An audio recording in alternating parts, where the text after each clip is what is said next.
wasn't just the meat they was after. They wanted all the, it says in the Amplified, in another place, it says the fancy trimmings.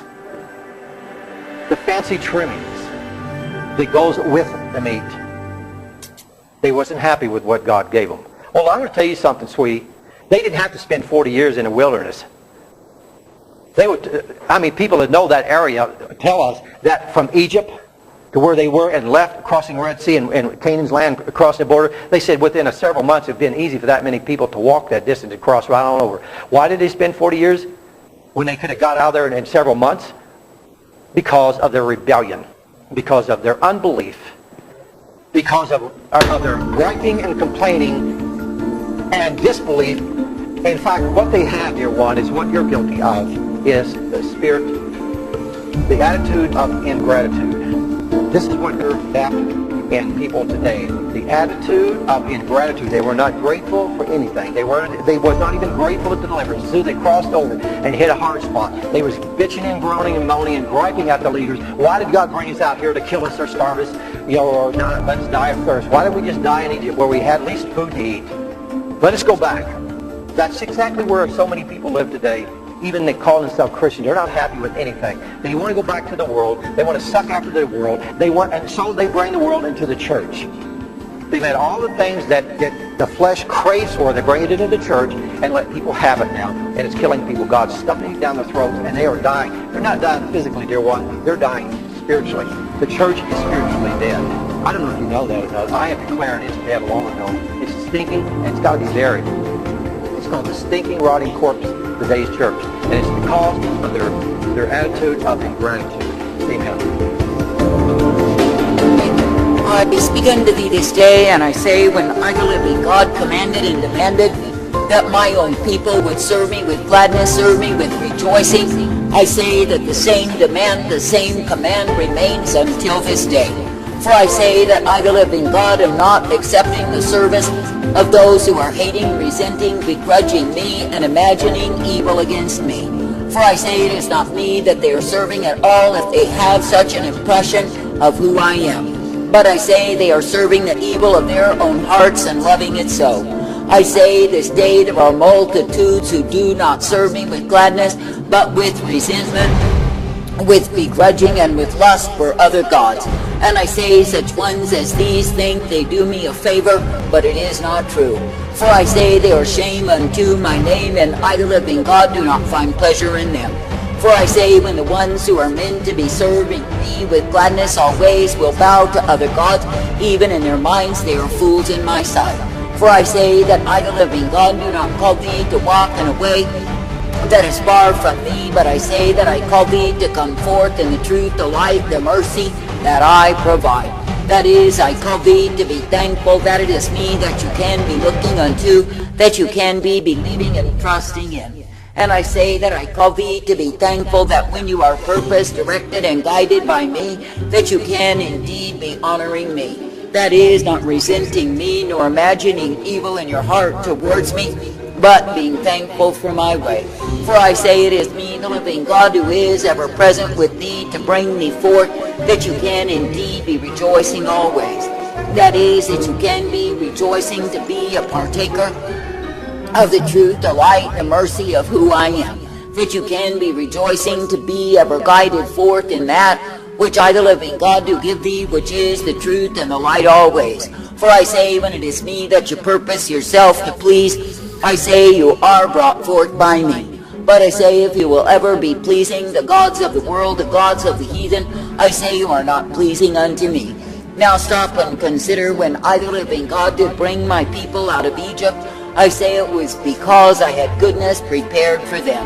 And I say it was because I desired that my own people would be able to worship, to serve me, and love me in their own land.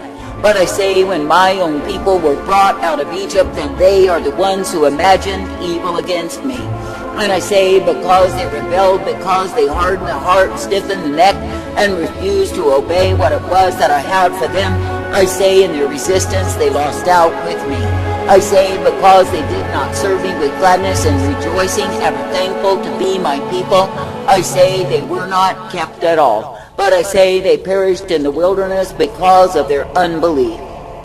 I say, so it is, even now when I bring thee forth. I say, you are meant to be serving with gladness and rejoicing, ever trusting me. For I say, if you consider that it is me, the living God, who does bring me forth, I say, how could you attribute glory unto any other? For I say, you are not meant to be praising nor serving the gods of heathen, nor even the gods of your own lust. But I say, you are meant to be serving me, ever thankful that I, the living God, do provide the way. Now consider, when I, the living God, do give thee the way wherein you are meant to walk, and you will be obedient unto the same, I say, you receive my mercy manifest. That is, it is me, the living God, who will give to thee abundance of mercy and goodness, abundance of life, that you can be rejoicing in me. But I say, when you turn from the way that I offer, the way that I provide, and you murmur against me, what do you do? I say that you take yourself out of the place of being well-pleasing unto the place of being a grief and a sorrow unto me. For I say that I, the living God, do not find pleasure in those who murmur and complain against me, whoever are high-minded and think they know a better way. And I say, you are living in a land when many are complaining from morning till night, and even through the night. That is, they are ever murmuring, ever complaining, and fault-finding with the way that I, the living God, have intended things to be. And I say, because they are so far from me, and because they are ever murmuring against my covering, against my will, against my way, I say they have strayed into the way of their own damnation. I say this day that I, the living God, have given a command, and I will not accept anything short of the same. That is, that my own people are meant to be serving me with gladness, ever rejoicing and giving me thanks and praise. And I say that my people are meant to know, understand, and realize that they must love me with all of their hearts. That is, not paying oblation to other gods, but keeping their love for me. I say this day that I, the living God, will give to thee the light upon thy path, if you will but come forth, ever made glad in me. That is, if you will come forth, made glad that you are given the opportunity to love me, to serve me, to obey me, and be brought forth in my life. For I say, to me, the living God, you are given the truth always, and the blessedness that I alone can bring. And I say, to me, the living God, you are given the hope and the peace, the strength and the safety that I alone provide. I say this day, if you consider the other gods that men bow unto, what can they give unto them?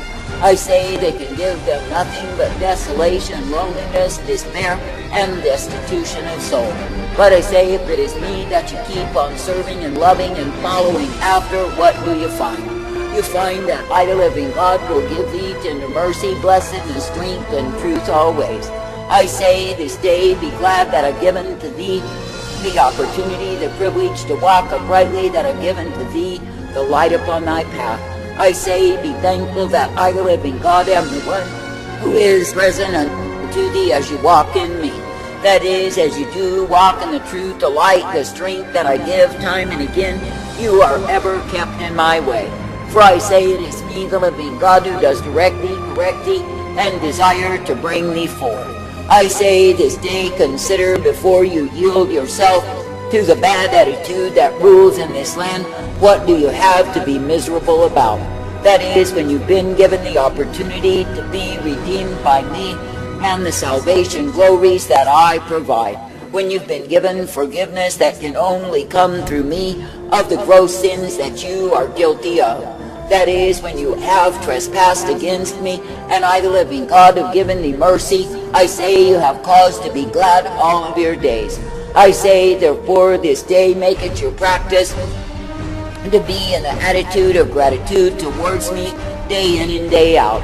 That is, do not yield yourself to bad days wherein you vent in your frustration, your anger, your rebellion against me. For I say, what if I, the living God, were to take thee in such a day? Do you think you would be found well-pleasing unto me?